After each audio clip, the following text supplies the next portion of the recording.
Assalamualaikum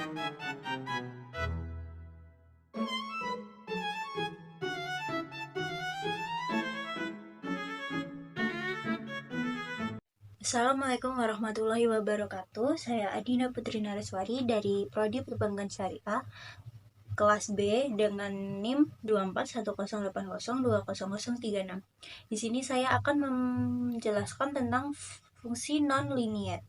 Penerapan fungsi non-linier itu ada 4, yaitu fungsi utilitas, fungsi produksi, kurva transformasi produk, dan model distribusi pendapatan Pareto. Yang pertama yaitu fungsi utilitas. Fungsi utilitas menjelaskan besarnya utilitas atau kepuasan kegunaan yang diperoleh seseorang dari mengkonsumsi suatu barang dan jasa atau jasa. Pada umumnya, semakin banyak jumlah suatu barang dikonsumsi, semakin besar utilitas yang diperoleh. Kemudian mencapai puncaknya atau titik jenuh pada jumlah konsumsi tertentu. Sesudah itu justru menjadi berkurang atau bahkan negatif bila jumlah barang yang dikonsumsi terus-menerus ditambah. Utilitas total merupakan fungsi dari jumlah barang yang dikonsumsi. Persamaan utilitas total atau total utility atau U dari mengkonsumsi suatu jenis barang berupa fungsi kuadrat parabolik dengan kurva berbentuk parabola terbuka ke bawah.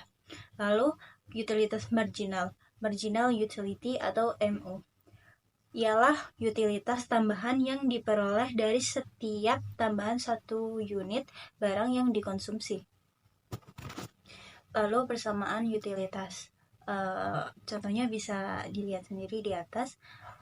Utilitas total mencapai puncaknya ketika utilitas marginal 0 dan berkurang ketika utilitas marginal negatif. Lalu yang kedua yaitu fungsi produksi. Bentuk fungsi produksi total atau total produk atau P yang non-linier pada umumnya berupa sebuah persamaan kubik yang mempunyai titik belok dan sebuah titik puncak. Produk total merupakan fungsi dari jumlah masukan atau input faktor produksi yang digunakan. Dalam konsep produksi juga dikenal pengertian rata-rata dan marginal. Produk rata-rata atau average product (EAP) ialah jumlah keluaran atau produk yang dihasilkan dari setiap unit masukan yang digunakan, merupakan hasil bagi produk total terhadap jumlah masukan. Sedangkan produk marginal yaitu marginal product atau MP ialah produk tambahan yang dihasilkan dari setiap tambahan satu unit masukan yang digunakan. Lalu persamaan produksi yaitu Q sama dengan F, K, L, R, T. Q adalah output, lalu input faktor produksi itu ada K, L, R, T. K tersebut adalah modal, L adalah tenaga kerja, R adalah kekayaan alam, dan T adalah teknologi. Lalu fungsi produk satu faktor. Jika dalam suatu kegiatan produksi dianggap hanya terdapat satu masukan variabel, katakanlah X, sementara masukan-masukan lainnya merupakan masukan tetap, maka fungsi produksinya dapat dinyatakan dengan notasi P sama dengan F buka kurung tutup kurung X. Produk total sama dengan P sama dengan Fx, lalu produk rata-rata AP sama dengan P per X, lalu produk marginal adalah MP sama dengan segitiga P per segitiga X. Lalu kurva fungsi produksi, gambarnya ada di situ. Secara grafik, kurva produk total P mencapai puncaknya tepat ketika kurva produk MP sama dengan 0. Sedangkan MP mencapai puncaknya tepat pada posisi titik belok kurva P.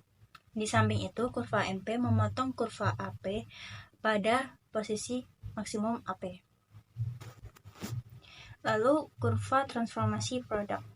Kurva transformasi produk atau product transformation curve ialah kurva yang menunjukkan pilihan kombinasi jumlah produksi dua macam barang dengan menggunakan masukan yang sama sejumlah tertentu. Kurva ini dikenal dengan sebutan kurva kemungkinan produksi atau product possibility curve. Lalu kurva transformasi produk yang kuadratik dapat berupa potongan-potongan lingkaran elips, hiperbola, maupun potongan parabola. Kurva transformasi produk, gambarnya ada di situ. Pada gambar di atas, X dan Y masing-masing melambangkan jumlah produk X dan jumlah produk Y. Karena kurva transformasi produk mencerminkan pilihan kombinasi produksi, maka penambahan jumlah produk yang satu akan mengurangi jumlah produk yang lain. Patut dicatat yaitu kurva transformasi produk dapat pula berupa garis lurus berlereng negatif. Mungkin hanya ini yang dapat saya sampaikan atau jelaskan pada materi kali ini. Kurang lebihnya mohon maaf. Wassalamualaikum warahmatullahi wabarakatuh.